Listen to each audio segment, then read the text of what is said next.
And it is a great pleasure to welcome back. We haven't talked to her in quite a while, but she's been a great friend to us here at our show. And, of course, her husband, Fred Travalena, was as well. We're going to be spending a few minutes kind of reminiscing a little bit with Lois Travalena. And we're also going to play a song that her husband, Fred, wrote. You always remember him as a great comedian and, of course, impressionist and singer, but also a composer. He's written many patriotic songs. And as we're right here on the 4th of July weekend, we'll play one of those a little bit later on, Spirit of America. But a great pleasure right now to welcome back Lois Travalena out in California today, joining us by telephone for a few minutes. And Lois, I know it's been a while since we've done this on the air. We've chatted a few times on the phone, but great to have you back. And how have you been? I'm fine.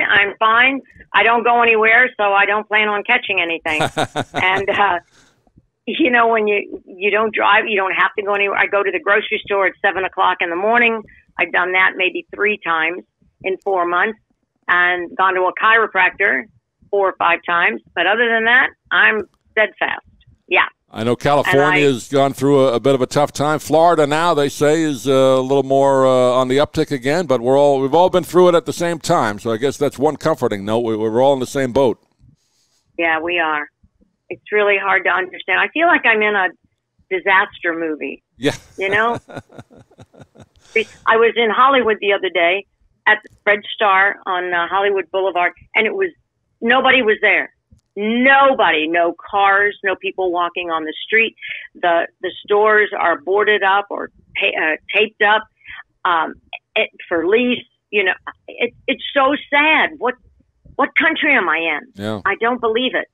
And even the freeways, you get off a freeway, and the dirt and the paper and the trash and this is not our country. This is not how we live. And so it's kind of upsetting, very upsetting. Yeah, sad to see. And you mentioned the traffic. I wondered, California is famous for their traffic. Is that lighter now, obviously? I guess people aren't driving as much. I mean, that's probably the only good thing, right? It was very, very light up until about 2 weeks ago. Yeah. And then started driving 2, maybe 3 weeks ago. And people started driving on it, on the freeways again. But a lot of the side streets are empty. But right. The freeways going to and fro, I don't know, work. I don't know where they're going. Yeah. Maybe they can't go to the beach because the beach is closed. So I don't know where they're going. Oh, the beaches are closed out in your area? I know they reopened them here in Sarasota, Florida, or most of Florida about a month ago, as long as you stayed, distant from people. So the California beaches are closed, huh? Yes, they're all closed. I don't know what the people are going to do for 4th of July. Yeah. I haven't even heard from friends or family about getting together or not getting together. Just everyone is silent. My son and grandchildren, I guess they're going to be together by themselves because right. I'm not going to be with them. And I'm so sad about that. I love my grandchildren. I know we were talking before we went on about Zoom. I guess you do a lot of Zoom calls with your relatives, right, and friends. Done that, where the whole family, most of the family members joined us, and it was such a hoot for me. One other cousin of Fred, who is older than I am, and myself, and then the rest of them were our children, who are in their 40s, mm-hmm. and no grandchildren, but just children. Right. But we had so much to talk about, and just to see them laughing and smiling. I cried when I got off the Zoom. It was so touching to do it again. So maybe we will soon. Yeah. I guess another good thing that's come out of this, obviously we want it to end, but I mean the technology has at least made it where people can see each other across thousands of miles. So that's another good thing coming out of this. So. Oh, and look at national television. That's all they're doing is they're all at home and they're talking to us from their house. Right. That's like I found Dina Martin. She has online FaceTime that she stands in her living room with a martini right on her table. And she talks to I feel like she's talking right to me because she's looking into my eyes. Isn't that a great show? I saw it from week one. I watch it pretty much every week. I think you mentioned in an email we had back and forth that you saw that we were both watching at the same time. And she does a great job. She's getting like 200,000 people a week watching that, which is like tremendous for internet. You bet. Yeah. Wait till she goes on the road again. She's going to be inundated with clients, people coming to see her. That'll be wonderful. Now, I didn't know if you knew Dina at all. I guess Fred was on. Was Fred ever on Dean's show? I think he was on the roast, wasn't he? Yes, he was on the roast. Yeah. But I don't know how we met Dina. I think Fred opened for her or introduced her somewhere. Right. And we just became friends. And she and I email and text all the time, but probably won't be very much anymore if she's that busy with that many people, you know. Yeah, she's become a good friend since she came. We had her on radio a long time ago in Sarasota, and very nice. Her and her husband, great friends, and they do a great job kind of keeping Dean's, like you're doing with Fred, keeping Dean's legacy alive. Right, that's what they're doing. Yeah. And there's another show. I don't know if you've heard of the Jim Caruso show in New York. No, I haven't heard that one. No. A party. He has a show every week, every Monday night, and mostly unknown people, but he has a couple known singers, and they're doing it from their homes, and they're all talking and singing to us. It's a hoot. That's one of the good things that's come out of this. Yeah. You know, I know to be entertained a little bit. I know some of the Broadway people I've seen on YouTube have gotten together, and I think they did a tribute to Stephen Sondheim, and I think one did a tribute to Jerry Herman, where maybe 15, 20 different performers would do their song from their house or wherever they were, and very well produced too. I thought they were very good. Yes, very good. I was going to tell you, we were talking about Zoom and videos and DVDs. I am still downloading Fred's television shows to DVDs. Now, technology says, Lois, you should be putting it on a disc or something else. Right. But I figure when I'm old and gray and I'm laying in bed with my legs up and can't walk or something, I'm going to sit there and watch Fred Travalena from now to doomsday. Now, I know we talked last time you were in the process of that. These are all his performances on TV over the years. You're putting them together? Yes. I mean, so awesome. Not only the game shows, but his TV specials and impressions and then where he sang. Where Fred started out as just an impressionist in a comic when he did television. And then he decided to come out and sing a song, like on The Tonight Show, 12 bars of something, whatever the case was. And one thing led to it. He got good response, and he kept doing it. And then it got to the point where on every show he sang a song of his, which was a hoot and a half. So that's why he then decided, I'm going to continue writing music and try to distribute it. The Christmas CD, which is 11 original songs about New York at Christmas time, is a hoot and a half. And Steve Allen, they had coffee or lunch one day, and they were talking, and he was telling him Fred was telling Steve about this CD and how he had written 11 original songs. He said, Freddie, one song about New York is enough, but 11? And we always incorporate in our Christmas shows when we do our big band show several of Fred's Christmas songs in that. And I tell you, you almost thought he wrote it back like in the 40s. It has that type of feel to it, that kind of big band style. I mean, he really had an affinity for that type of song. Well, and Bublé does that. Bublé does a lot of Bublé, big right? band. Yeah. Right. Yeah. But again, Fred, Bublé, Harry Connick, they learned from the big guy, from Mr. Sinatra. And that's how Sinatra, there was not a record, a transmission of any of his songs that you did not understand the words. People used to fall in love by Frank Sinatra's music. Right. That's what Fred liked so much about him, and he said, I'm going to try and sing so that people can understand. My granddaughter sings along with the radio in the car. I still can't understand her. I know. I don't understand the words to any of the songs today. That's why I listen to the Sinatra channel mostly on Sirius. That's pretty much my musical radio is the Sinatra channel, Sirius Satellite. Now, by the way, just want to throw out another little thing. I got on Seriously Radio, Frank Sinatra. Oh, did you? Sirius, yes, last Sunday, and it's going to re-air tomorrow, 4th of July. Oh, great. And during Nancy's Live. Oh, Nancy's show. Okay. Nancy Sinatra, of course. The daughter does a show a couple times a week, right? Yes. And they played Spirit of America. And Chuck Granada talked about it. And I was so thrilled that they're doing it. I really am. Great. So that's a plus.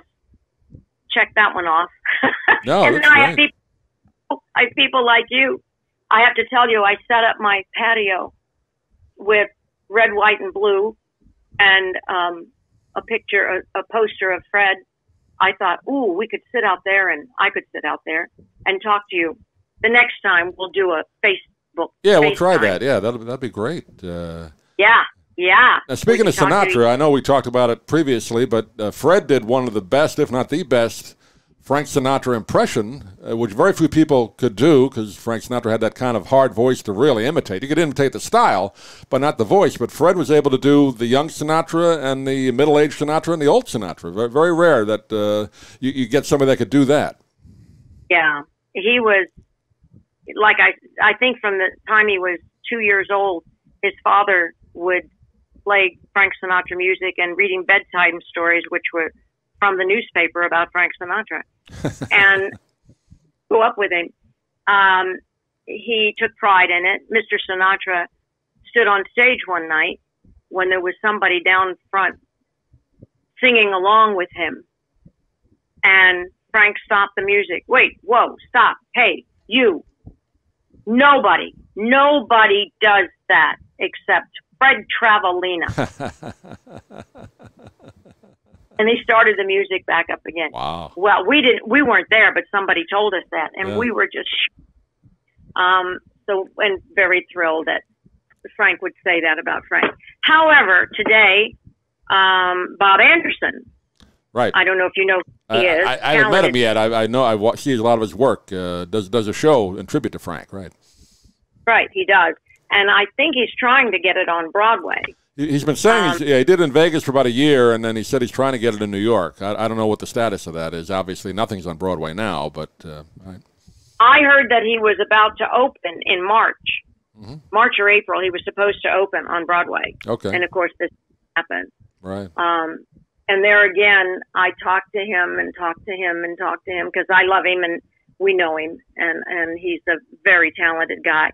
I like his real voice. Tony Bennett saw him and said to him, "You don't have to get in makeup. You can sing him without the makeup."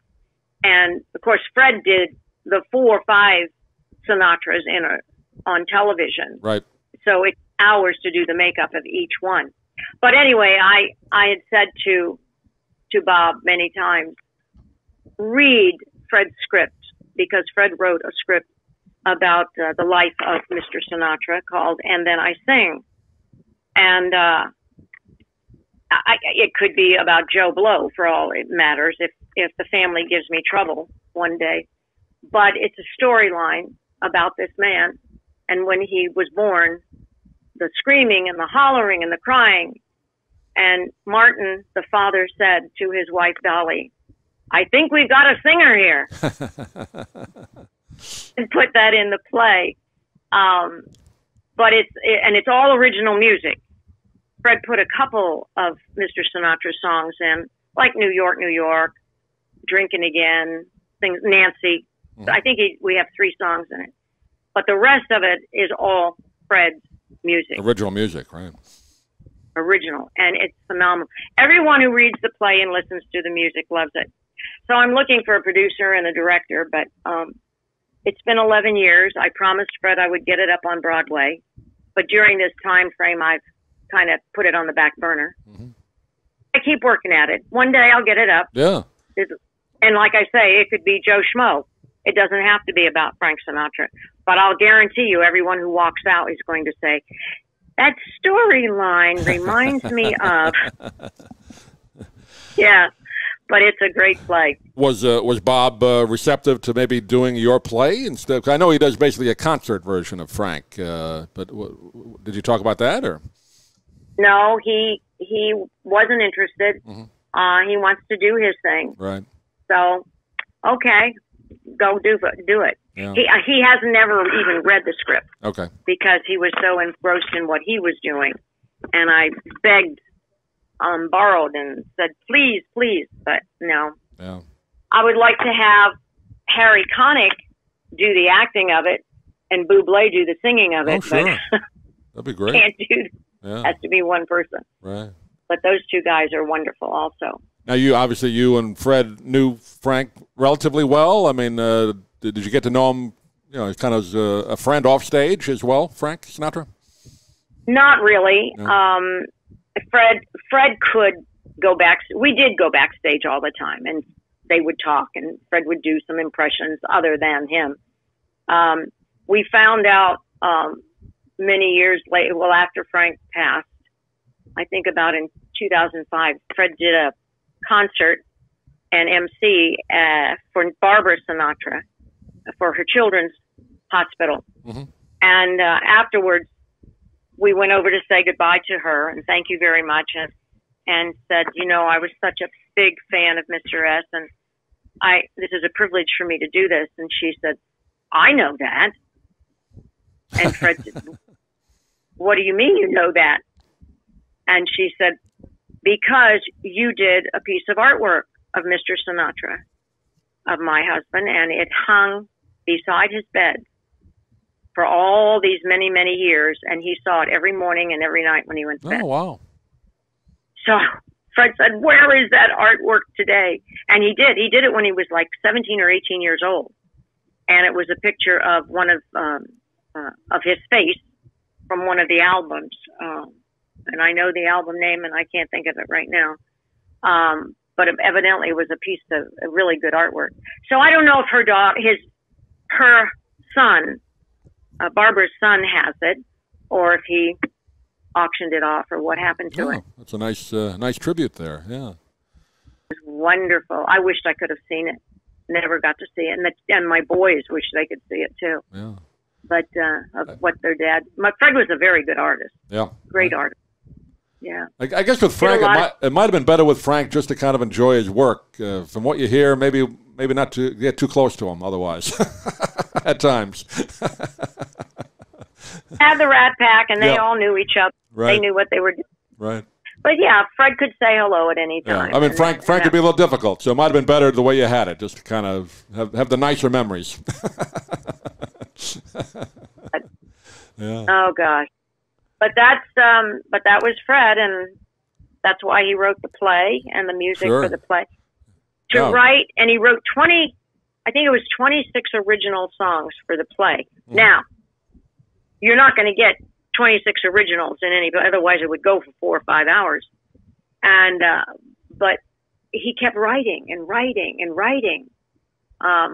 He'd be out walking the dogs, and he'd come in and he'd say, one day he did this, and he says, honey, I got it. I got Dolly's song. Dolly song. Dolly who? What? I didn't know anything about this. He would be up in his studio for hours and come down and have a smile on his face, and but never said what he was really doing. And he was writing this script and the music for it.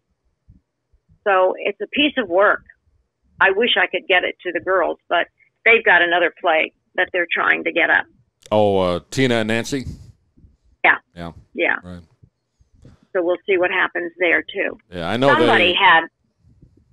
Yeah, go ahead. I know they control the Sinatra name pretty tight, so if they have their own, it's going to be a challenge, I guess, to do it. Yeah. Yeah. Well, and that's what I say. I can say it's Joe Schmo because Right.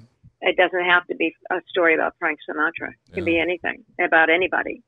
But they won't talk to me, and which is a sad thing because they talked to Fred and I before Fred passed, and we talked all the time. Fred would call Nancy, or we'd be at an event and we'd sit with them, and it was great. They were nice girls, Right. but well, and now Mom is Nancy Senior is gone, and I don't know how she old. made over 100, right? 101, I believe, when she passed last year. So she had a nice long life, and I guess pretty decent health till the end. But yeah, she was 101, right?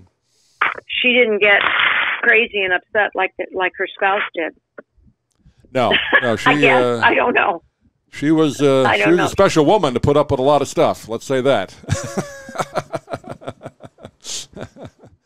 But God bless Something her. else. Yeah, she never remarried. Never did. You're and right. then You're right. Losing Junior 3 years ago, I think it was. Yeah, right. That was sad, but I know losing good people really hurts a lot.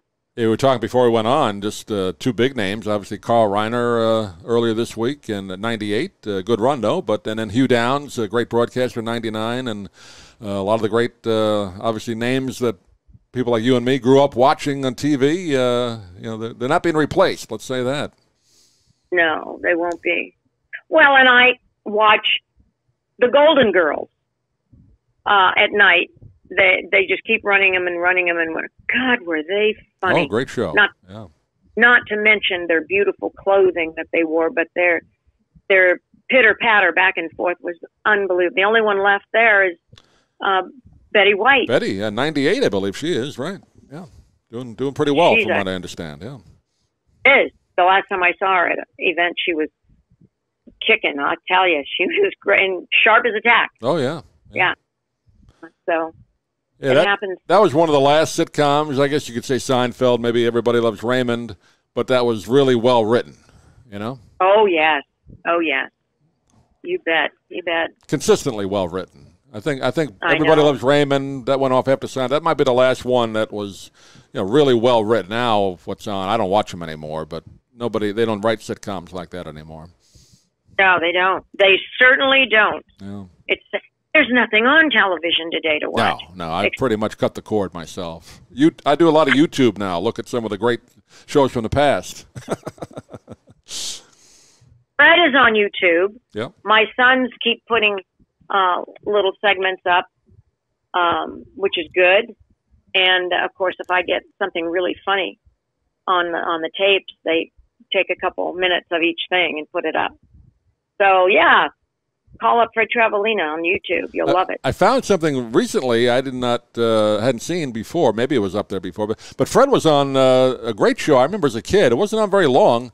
The Copycats, where you had all the Impressionists together, and Fred was on that show, at least a few episodes of it. And I think he did a whole thing on the Beatles. Remember that? Yes, they did. Yeah. They did only 7 copycat shows. Is that all they did? Okay. That's all they did, and they did it in England. Yeah. That's where they got a studio and whoever produced it. And they did 7 of them. Of the 7, Fred only did 4. Okay. And but he was remembered like you today. So many people remembered the Copycat. I remember watching it as a kid. It might have been a summer replacement show. I'm not sure, but I remember watching that. Yeah. It was a summer replacement show. Yeah.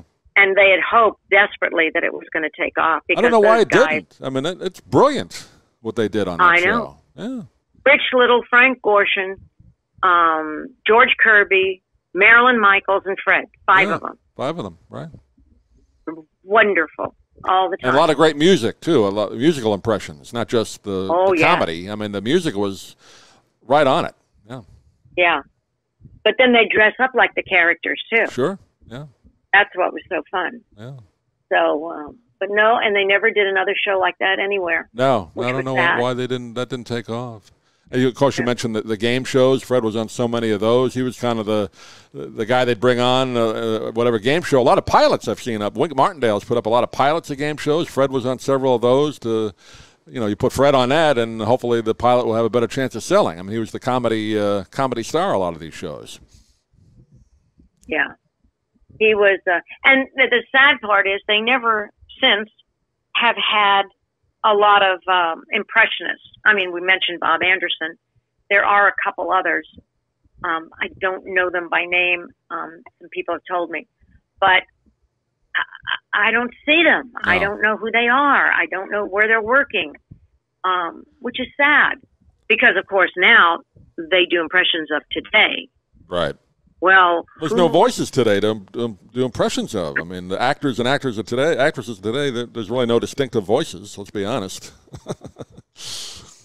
Yeah. Tom Cruise was one of the last ones that Fred put in, and his voice wasn't that really distinctive. But Fred did all the presidents. Sure. He did have Obama down, but he didn't do it in his act because he passed away before. Right. He got a chance in.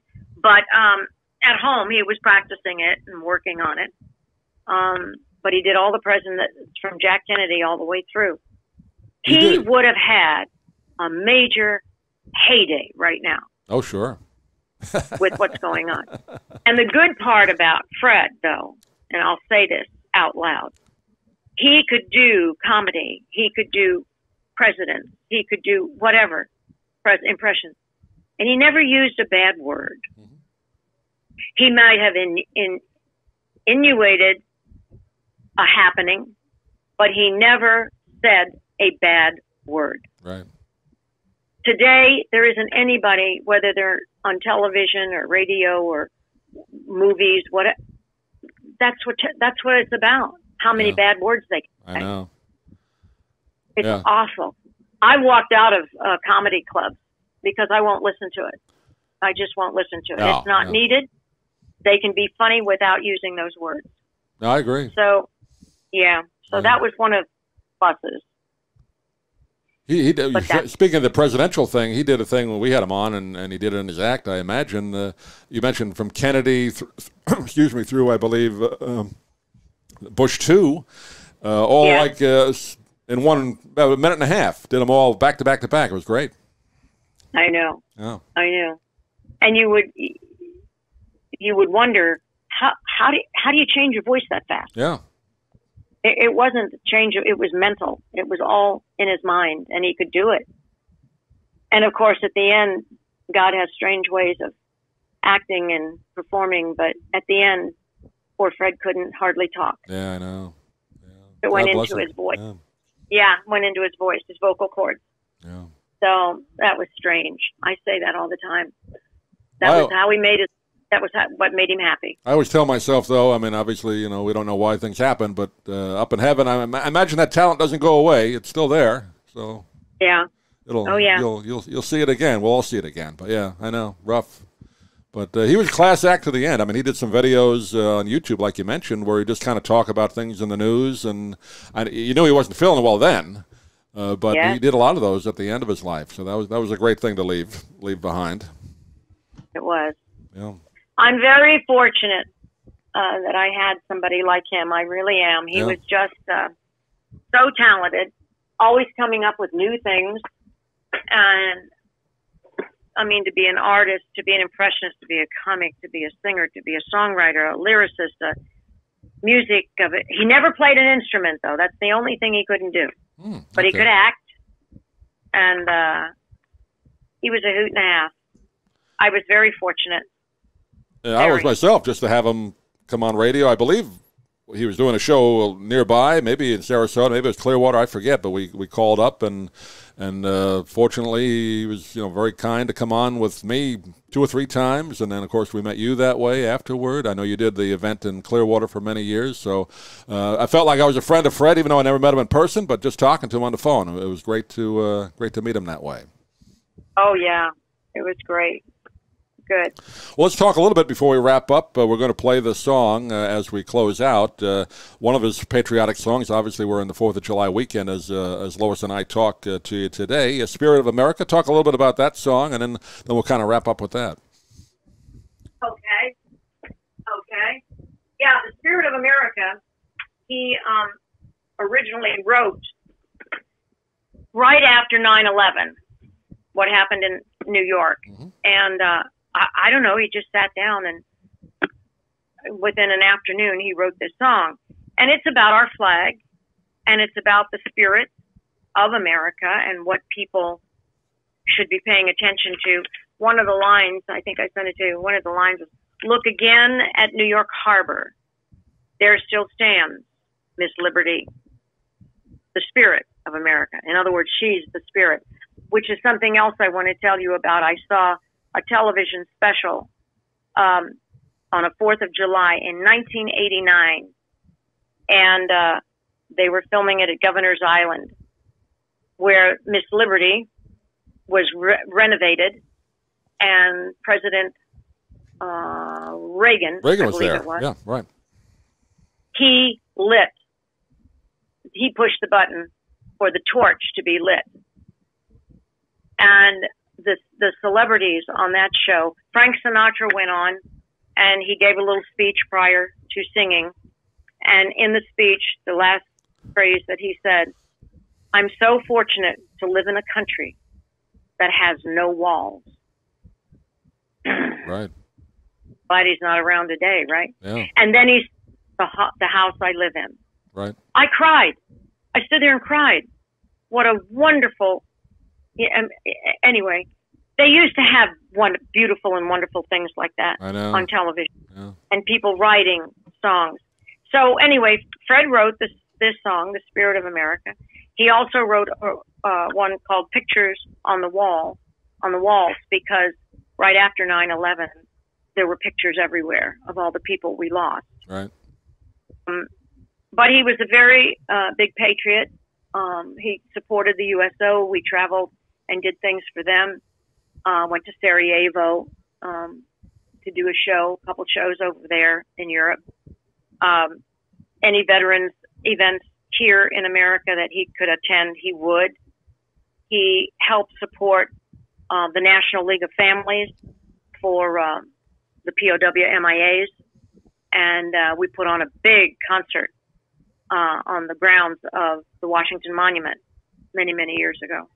Great. But so he was involved, and my house, you should see my house. It's red, white, and blue from everywhere. Well, that's good to see. Yeah. Oh, yeah. Not enough people do that either. No. I mean, I've had it up for this whole week, the flags, and I feel privileged to live in this country. No question. And I hope to continue. Yeah. You know, we have to make the children understand that they're fortunate to live here. That's what scares me, that they don't have school, and what are they learning other than rioting? And that's sad. I know. Want to say something, you can say something, to write a story, put it in the newspaper, or tell a newspaper, a television or a radio person about it. But anyway, rioting and destroying is not it. Nope. We've got to get away from that. Absolutely. In my opinion. So the Spirit of America is Fred's interpretation of his country and our flag. Lois Travalena, always great to catch up with you. Let's definitely do something later this year, maybe around Christmas time. We'll do a kind of a tribute to Fred's Christmas music at that time. But hopefully by then this will be cleared up. We can only pray for that. I think it will get better. I know it will get better, but one day at a time, right? It will, yes. And again, we remember... Thank you very, very much, Doug. You are so sweet to continue helping me push Mr. Travelena's music, and I so appreciate that, because you believe in him too, and that's great. Yeah, well, he's one of those great entertainers that I grew up watching on TV, and like you said, unfortunately, you're not getting a lot of them, of people of today doing that. But let's remember Fred and his great talent, and whatever we can do here to do that. But Lois, great chatting with you, and we will talk to you soon.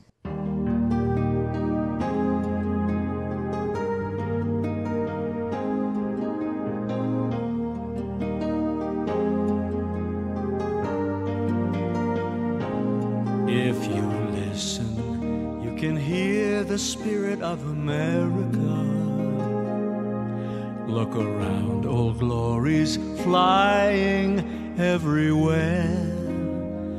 You can hear the sound of freedom in her clouds of majesty.